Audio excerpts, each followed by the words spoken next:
আমাদের তোমাদের চতুর্থ অধ্যায় যেটা ছিল ঔপনিবেশিক অর্থনীতির চরিত্র, সেটার ছোট ছোট কিছু কোশ্চেন আমি নেট থেকেই বার করলাম আর কি। কারণ আমার কাছে তো বই নেই, তবে এটা বেশি সুবিধা হবে এই জন্য যেখানে কোশ্চেন উত্তর দুটোই দেওয়া আছে, ওই জন্য তোমাদের বেশি সুবিধা হবে। যেমন প্রথম কোশ্চেন বলেছে যে বাংলা, বিহার ও উড়িষ্যাতে কোন ভূমি বন্দোবস্ত চালু হয়েছিল। তো তোমরা বলো দেখি 2 সেকেন্ডের মধ্যে। চিরস্থায়ী বন্দোবস্ত চালু হয়েছিল 1793 সালে, এটা দেখেছি। আর কি দেখেছি, কর্নওয়ালিস চালু করেছিল। ভারতের টেলিগ্রাফ যোগাযোগ ব্যবস্থা চালু হয় কবে? 1851 সালে চালু হয়। কে করেছিল? লর্ড ডালহৌসি করেছিল, এটা আমরা পড়েছি। নীল বিদ্রোহ কোথায় অনুষ্ঠিত হয়েছিল? বাংলাতে হয়েছিল, এটা আমরা জানি। তারপরে হচ্ছে রায়তটা কি? রায়ত মানে কি? কৃষক। রায়ত মানে কৃষক। চিরস্থায়ী বন্দোবস্ত চালু হয়, এটা তো আমি বললাম 1793 সালে, না 1893 বলেছিলাম তখন, তাহলে ভুল বলে দিয়েছি।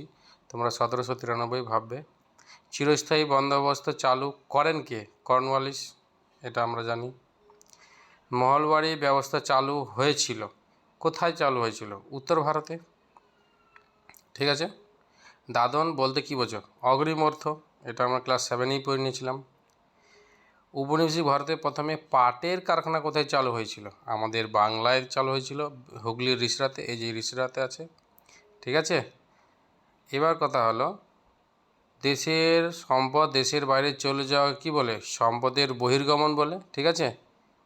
সম্পদের বহির্গমন, এখানে ভুল উত্তরটা দেওয়া আছে, উত্তরটা ঠিক আছে।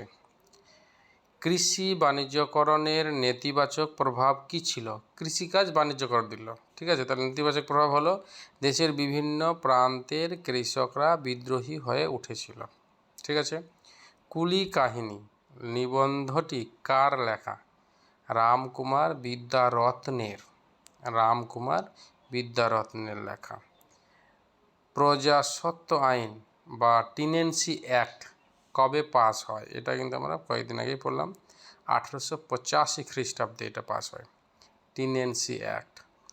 কবে ব্রিটেনে সুতি কাপড় রপ্তানি বন্ধ করে দেওয়া হয়? 1720 সালে বন্ধ করে দেওয়া হয়েছিল। কোথায় প্রথম সুতির কাপড় তৈরির কারখানা চালু হয়? আমরা মুম্বাই পড়েছিলাম, ঠিক আছে। প্রথম পাটকল কোথায় চালু হয়েছিল? হুগলির রিসরা বললাম, তবে সালটা হলো 1855, মনে রাখতে হবে সালটা। বিংশ শতকের গোড়ায় কোন কোন শিল্প গড়ে উঠেছিল? চামড়া, চিনি, লোহা, ইস্পাত ও বিভিন্ন খনিজ শিল্প গড়ে উঠেছিল। কবে ভারতে রেল প্রকল্প চালু হয়েছিল? 1853 খ্রিস্টাব্দে লর্ড ডালহৌসি চালু করেছিল, মনে আছে নিশ্চয় আমাদের। বাংলায় কবে ভয়ঙ্কর দুর্ভিক্ষ দেখা দিয়েছিল? 1769 থেকে 70, যেটা 76-এর মনান্তরও বলা হয়। কবে কে ইজাদারি ব্যবস্থা চালু করেন? ওয়ারেন হেস্টিংস চালু করেছিলেন 1772 খ্রিস্টাব্দে, এটা একটু মনে রাখতে হবে আমাদের, ঠিক আছে। চিরস্থায়ী বন্দোবস্ত 1793, একই কথা বারবার আসছে। কে করেছিল? কর্নওয়ালিস করেছিল। চিরস্থায়ী বন্দোবস্তের প্রবর্তনের অন্যতম দুটি উৎসাহ ব্যক্তি ছিল, দুজন ছিল, জন শোর ও ফিলিপ ফ্রান্সিস, ঠিক আছে।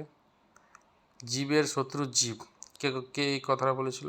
বঙ্কিমচন্দ্র বলেছিল এই কথাটা, আমাদের সেই বঙ্কিমচন্দ্র চট্টোপাধ্যায়। মহল কথার অর্থ কি? গ্রামের সমষ্টি মহল।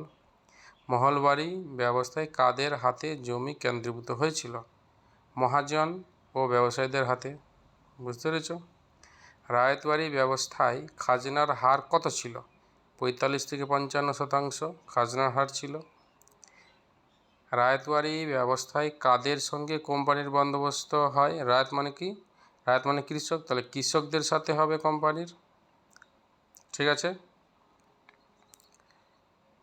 অর্থাৎ কৃষক মানে হচ্ছে রায়ত। রায়তবাড়ির ব্যবস্থায় কোম্পানির সাথে রায়তদের, রায়ত কথা হচ্ছে কৃষক, আমরা পড়েছি, তো কোম্পানির সাথে রায়তদের বা কৃষকদের। মহলবাড়ি ব্যবস্থায় কাদের সাথে কোম্পানির জমির বন্দোবস্ত করে দেওয়া হয়েছিল? তাহলে মহল কথার অর্থ কি? গ্রাম, তাহলে গ্রাম সম্প্রদায়ের সাথে কোম্পানির, ঠিক আছে। কাদের চাহিদার কথা মাথায় রেখে নীল চাষ করা হতো? সেটা হচ্ছে ইংল্যান্ডের কাপড় কলে নীলের চাহিদার কথা মাথায় রেখে নীল চাষ করা হতো। ঠিক আছে। ভারতে কবে টেলিগ্রাফ ব্যবস্থা শুরু হয়? 1851 খ্রিস্টাব্দে কে করেছিল? লর্ড ডালহৌসি করেছিল।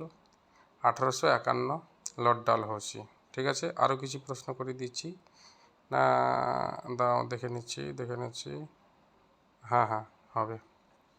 না আর না, এই কটাই মাত্র তোমরা করো, তবে একটু দেখে নেবে, মুখস্থ করে নেবে। ঠিক আছে, ভালো লাগবে কোশ্চেনটি।